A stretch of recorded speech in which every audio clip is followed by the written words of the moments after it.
Y'all, for 2025, there are gonna be some amazing skincare trends. There's some that's gonna be kind of weird, well, very weird. And then there's some that I'm like, oh, that's not making it to summer. Maybe not even spring. Let's discuss. So, you know, typically I'm standing up during my videos and they're scripted and, you know, all that in the third, right? But I figured today we'll do like a real, you know, easy, chitty chatty kind of video. And y'all pray for my editor, you know, that I don't veer too far off topic and you know, they're like, gosh, how do this lady be talking? But I do at least have the, you know, the titles, the subtopics and whatnot of what I want to talk about. But it's just that I'm just gonna be, you know, flowing, so to speak. Anyway, I, as a YouTube creator, also consume a lot of YouTube as well. And in the beginning of the year, you know, within the different genres that people post in on YouTube, a lot of people are talking about 2025 trends. So I've watched a bunch of fashion trend videos, social media trend videos, you know, so on and so forth. And I was like, you know what trends are they expecting for 2025 when it comes to skin? So, you know, I looked it up, came across a couple of articles. Most of these are gonna come from an article from Derm Store, and then there was an article from Allure, but I kind of glanced at some stuff from like Cosmo, Refinery, just to see what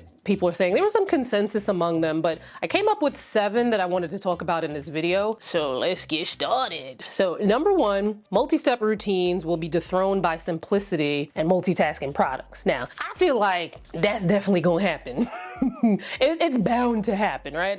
Matter of fact, I talked about that in, I don't know, a video a year or 2 ago. It's easy to predict because once things are pushed so far in one direction, there's only but so much time before things start to, you know, the pendulum's gonna swing all the way in the other way. Now, simple 3-step routines are not new. So back in the day, right? Now, maybe you might need to be of a certain age. I'll be 44 in August this year. My analytics tell me that a lot of you guys are younger than me. There's some of you that are probably like closer to my age and very few of you are older than me. But if you know, around my age, or maybe you, I don't know, look at ancient history, brands used to sell 3-step kits all the time. There was a time where people were scared to veer off from one brand. Like, they found a skincare brand and they stuck to that brand. They ain't buying nothing else from another brand. So like the Clinique 3-step kit, and I definitely at one point in life, probably 20, 25 years ago, maybe a little more, I too was of the Clinique 3-step system where you use their cleanser, their toner, and their moisturizer, right? It was the thought back then that, you know, a brand's products were formulated to work best together and you better not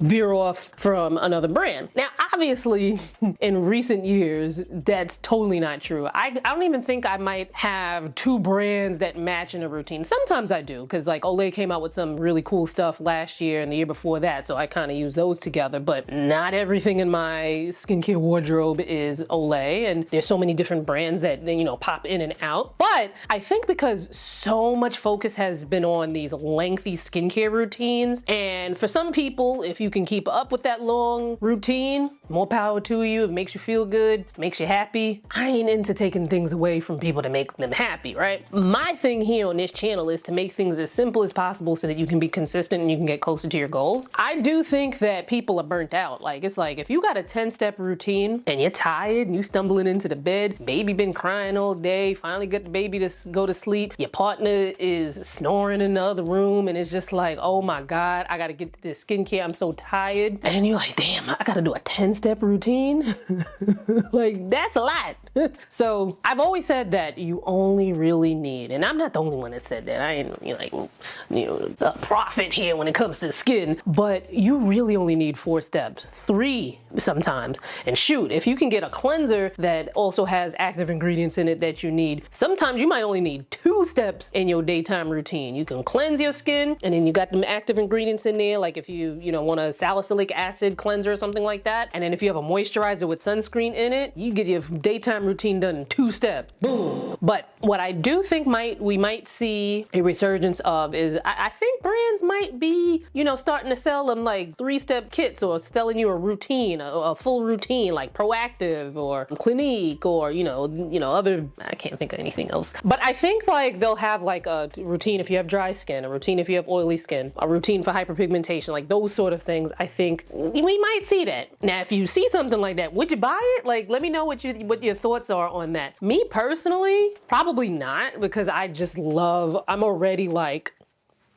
I'm in too deep with trying, dibbling and dabbling in between other brands. But if you're someone who's like, you know, obviously skincare is part of your everyday routine, is like brushing your teeth, but maybe you're not like, I don't care about all of this stuff, the simplest possible for me. You know, maybe that might be something to make sense for you. I don't know. Y'all let me know what you think in the comments. All right, so number 2, and I really hope that these writers don't get us all hyped up for nothing, but number 2 is that sunscreen formulas will continue to improve. Now, the thing is, right, a little quick little background on sunscreen, because, you know, I feel like, you know, not everybody's into sunscreen as much as others, and, you know, so on and so forth. But in the US, our sunscreens are considered drugs, so they get regulated by the FDA, and the FDA only has but a certain amount of UV filters. UV filters are what they put in the sunscreen to help protect you from the sun. The US only has a certain amount of those UV filters that are allowed to be in US sunscreens. You go outside the US, you go to Korea, you go to Japan, you go to countries in Europe, all over,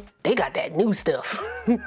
They got the new age filters where you could have the most hydrating and moisturizing formula and yet it feels like nothing on, but you're getting all this like immense moisturization from it. You've got these filters where you can, I mean, don't go putting sunscreen in your eyes, folks. I mean, you have some of these newer filters, you can damn near be putting the sunscreen in your eye and it won't sting your eye. Now, eye sting with sunscreen is subjective, so, but for the most part, a lot of these newer filters, people don't really experience the eye sting as much as they do with the US ones, and they're amazing. I reviewed a lot of non-US sunscreens here on this channel, and there are some good US sunscreens. A lot of my favorite sunscreens are American sunscreens, but knowing that these other UV filters are available out there outside of the US, can you imagine how much better some of your favorite American sunscreens could be with these new age filters? Like, oh my God. But don't be writing no article talking about sunscreen formulas will continue to improve when the FDA has been on a slow bop with approving these new filters to be used in the sunscreens. Like, I don't know. So the article that I read talked about how they're making them feel like serums and lightweight and stuff like that. And we've seen that in American sunscreens, but like my thing is, talk to me when the FDA approves more UV filters, because then other than that, like, you know, I'm still gonna buy them, I'm still gonna review them, I'm still gonna use them, American sunscreens, but if you're really looking to improve, you need to get them filters up. So number 3, body care products are getting a facelift. Now the thing with body care products, they've been saying that for like last 2-3 years now. And there have been some improvements in body care products, and there have been a lot more body care products that are kind of like focused on the way that you would be focused on your face. They have more of those like specifically focused body care products. I'm not, you know, they have been coming out with those. The thing is though, right? Body care products are amazing for like dealing with the body skin barrier, dryness, eczema, and for some people, if you don't have like a very severe case, I kind of sometimes develop a little eczema in the middle of my back because, you know, it's kind of hard to get lotion back there. But in recent years, I've been using the Aquaphor body spray, and I can just get it right in there. Over-the-counter body care products are good for things like that. You know, obviously, we love a good glistening moment, you know, glowy oils and body sunscreens and things of that nature. But if you are somebody like me, I am clumsy as hell. And then when I go on vacation to tropical places, them bugs bite me so much, man. We went to Jamaica a couple of weeks ago, me and my family, and we're at a resort, we're on the beach, we're at the pool, this and the third. I'm not getting bitten by mosquitoes. I don't get bit by, I haven't gotten a mosquito bite in a minute to where I thought, well dang, did they banish the mosquitoes from like the Caribbean? But you know what be getting me? Them damn sand flies. And one night we were eating at a restaurant, and the restaurant was like, you know, they had like the sandy area, and you know, we're in the Caribbean, so it's like you're indoors, but you're outdoors.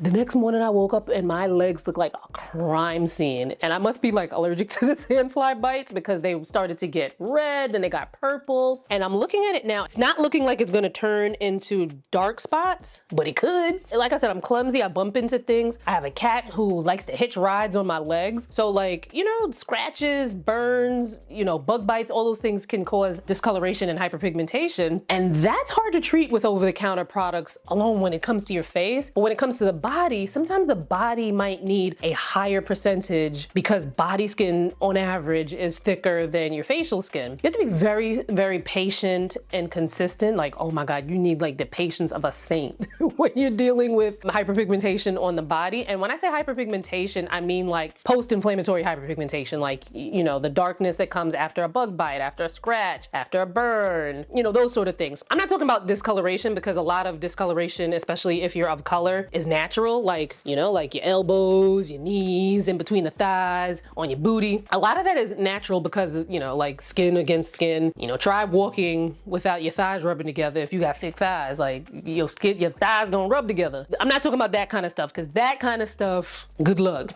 you have to, you know, go to a professional for treatments. But I don't know. I don't want to sound skeptical, but I would like to see it. I would like to see what improvements they can have in body care products that are actually going to help with deeper skin. That's not to say that whatever they come out with that I'm not going to try, that I'm not going to use, because obviously we still need lotions and body washes and things of that nature. But I would like to see what y'all come out with, what they come out with, and I'll try it. Things that smell good, I'm definitely on that. Anything that smells good, except not in the winter, because sometimes in the winter, I've been okay thus far this winter with putting scented lotions on, but it's starting to get really cold and I might need to chill. So number 4, Exosomes will be just as buzzy and likely just as controversial. So this is one of the ones where I was like, yeah, this probably won't make it till summer.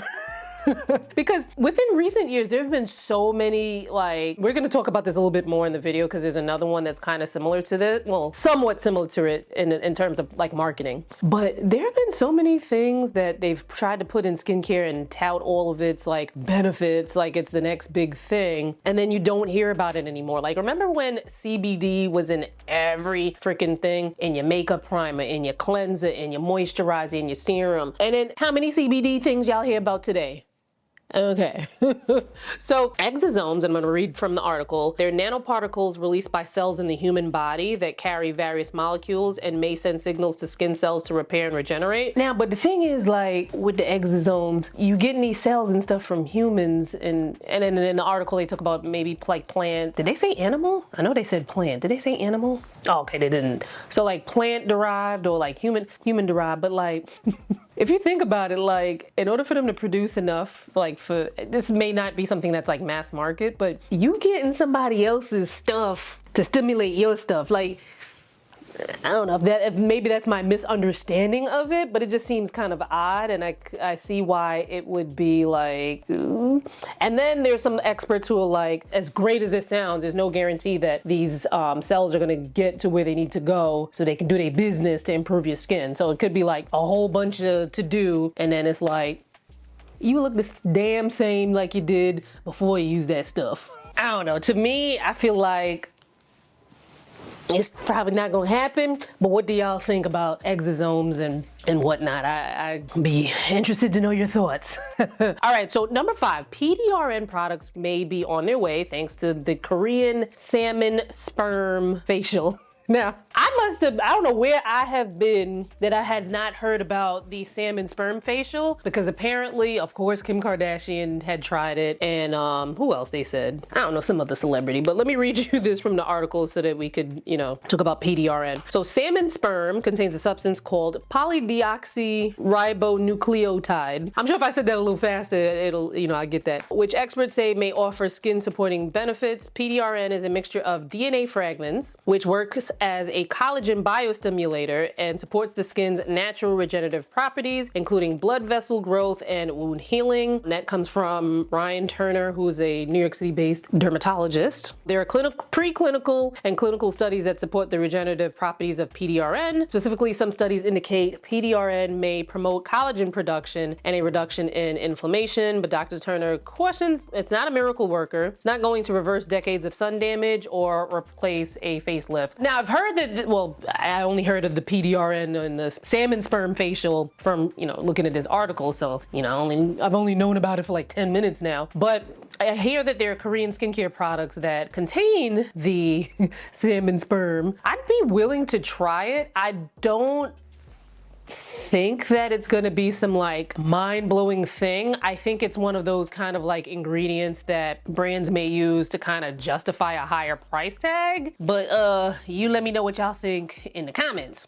All right, so interjecting from the future, but kind of also the present and the past at the same time. I'm actually in Korea on a brand trip. Well, right now I'm in my hotel room, and I wanted to interject because I have an in the flesh, well, kind of in the flesh, but an example of a PDRN product to show you, which I recently found out about just a little less than an hour or two ago. So I'm over here on a brand trip. The brand is taking us on, a number of experiences, and depending on when you're watching this, you might find videos on either this channel, my lifestyle channel, or definitely my Instagram. And we went into a boutique called Y Less, which is so beautiful. They have skincare, makeup, very nice experience. And well, before I show this to you, the funny thing is, as we're, looking at things to, that the brand was going to gift us, I said to one of the salespeople, I was like, yo, y'all got salmon sperm?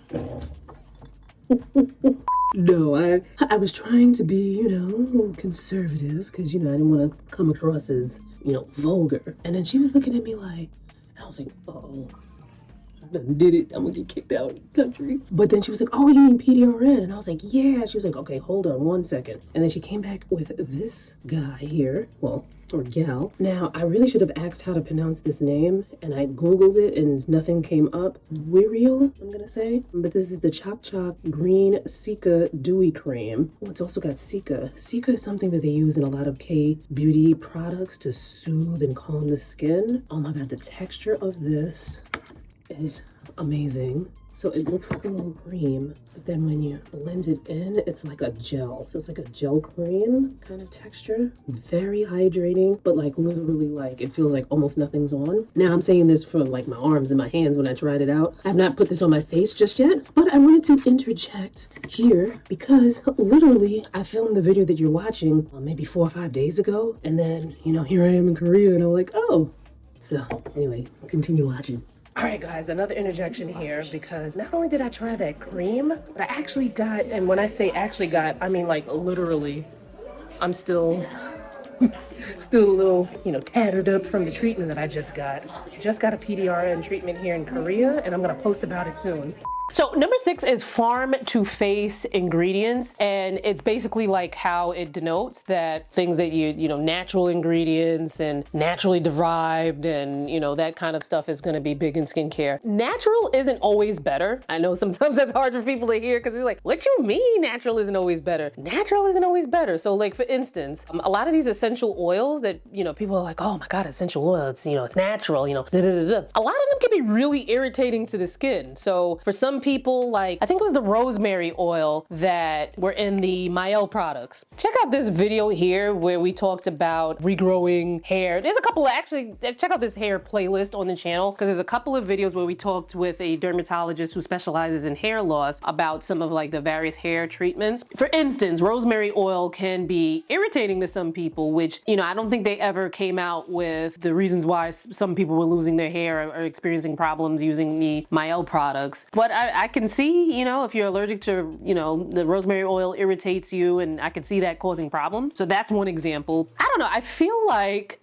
and this could be the fault of brands as well too, because a lot of brands know better. A lot of brands have scientists and a lot of smart people behind like who makes their products and people who know things and whatnot. A lot of brands know better, but because consumer perception about something can be so strong and wrong, brand will buckle to consumer perception because they trying to sell products. Like for instance, the thing with the parabens. There was a study back in like 2002. A scientist said that, parabens cause cancer or whatever her conclusion was. I'm pretty sure it was that she concluded that they're harmful to human health and they can cause cancer. But it turned out that, it's a difference between when you're like, can it cause harm to health? Or you say it can cause harm to human health. So I feel like it was more the former where her conclusion was, can it? More research is needed to be done. But I think people kind of ran with the whole parabens are harmful to human health, get them out of the products, this and the third. And the person who wrote the study actually retracted it and came back and,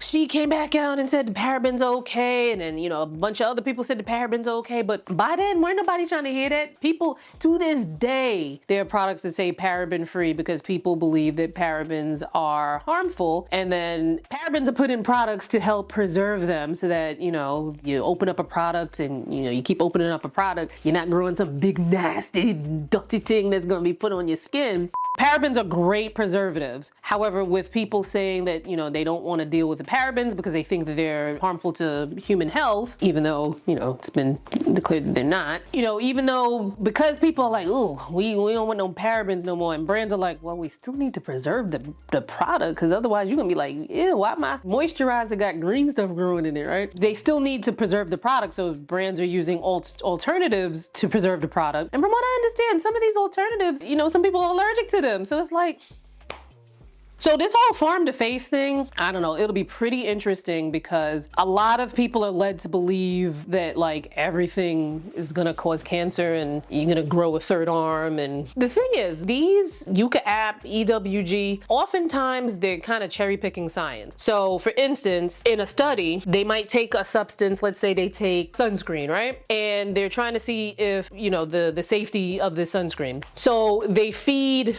gallons of it to a lab rat. And then the lab rat passes away. Then they make the conclusion that, oh my God, that sunscreen is harmful. It's going to hurt humans. And it's like, humans don't eat gallons of sunscreen. You know what I mean? So what I do, because I'm not claiming to know, you know, everything, because I know a lot, but I don't know everything. What I do is I consider the source when I'm consuming information online. As a matter of fact, somebody had left a comment the other day where a dermatologist said that you shouldn't wear layers under your sunscreen because the sunscreen can't penetrate the layers. I forgot what she said. It was a comment on a recent community post. And I was like, you know, dermatologists are amazing when it comes to, you know, helping us with skin health, nail health, hair health, you know, whatever that dermatologist specialty is, right? But some of them don't know a ton about ingredients and products because that's not their area of expertise. Like it's adjacent to them, but they don't, you know? And that's why you have people like cosmetic chemists who are the people who, you know, they went to school for that kind of stuff. They make the products, they know what's in the products, they know how the product's gonna react. And then you have toxicologists. I actually took a class in toxicology. And you have the toxicologists who are the ones who coming up with all of these crazy scenarios to make sure that your product is going to be safe for you. And so that's not a dermatologist's field of work. That's not my field of work either. So like, I wouldn't, you know. So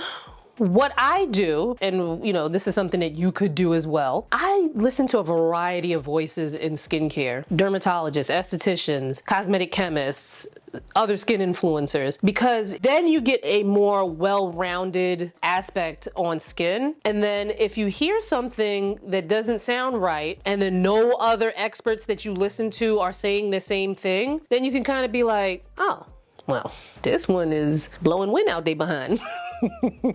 There's a bunch of cosmetic scientists that I like, just scientists in general. Maybe cosmetics isn't their focus, but there's Lab Muffin Beauty Science. She has a channel here on YouTube. There's Dr. Julian Sass, Javon Ford. He's a cosmetic chemist. He's on TikTok. I believe he's on Instagram. I'm not sure if he has a YouTube channel, but I've seen him on like Allure. You know, Allure does those like cosmetic chemist kind of videos. He's in a lot of them. There's Glow by Ramon, who has a channel here as well. On Instagram, there's Kind of Steven. I don't know if Kind of Steven is also on TikTok. There's Sister Scientist. There are a lot of cosmetic chemists that you could listen to in addition to the other, you know, dermatologists, skin influencers, estheticians, and whatnot, because you can't have just one skin professional doing everything. Everybody has like their specialty and it all comes together to make it well-rounded. So, you know, do that. And what I do when I'm unfamiliar with a skincare ingredient, the last thing I'm gonna do is look on the Environmental Working Group, EWG. The last thing I'm gonna do. I'm pretty sure Lab Muffin has a video on EWG that, you know, you can check it out. But what I do when I'm not familiar with the skincare ingredient is I Google the skincare, I type in the name of the skincare ingredient in Google, and then next to that I put Paula's Choice. Now, Paula's Choice, yes, they make their own skincare products. However, I still feel like Paula's Choice is very with the science, and they have a database where you can, you know, find out more about skincare ingredients, and it's science-backed. So for me, I feel comfortable getting my information about ingredients from Paula's Choice's website. Maybe you might too. All right.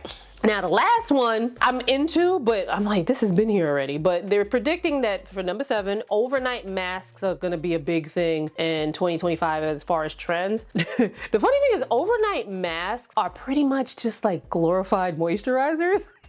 But I'm with it. I've had a couple of, you know, products that are overnight masks. They're not something that you're gonna use every night, but they're cool. Usually they're more concentrated. Usually they're a thicker consistency. I typically would probably use an overnight mask more in the winter time, because that's when I usually have to deal with dryness and, you know, that kind of thing with the weather. But overnight mask is supposed to be a thing. I don't see it as being harmful unless obviously there's something in there that's gonna irritate your skin. And the only way you're gonna know that is if you do your patch test and then you slowly introduce anything new into your skincare routine. Don't be, you know, don't be a fool, y'all. But speaking of overnight, these mind-blowing skin transformations did not happen overnight. And check them out. These are people who put in work when it came to improving their skin. And I think it's really good inspiration to kind of jumpstart your 2025 skin goals. Or if you're watching this a little later on, you know, you can start your skin goals anytime. It don't have to be in January. But, you know, click on this video, watch it. We're going to talk about what they did, what you can do,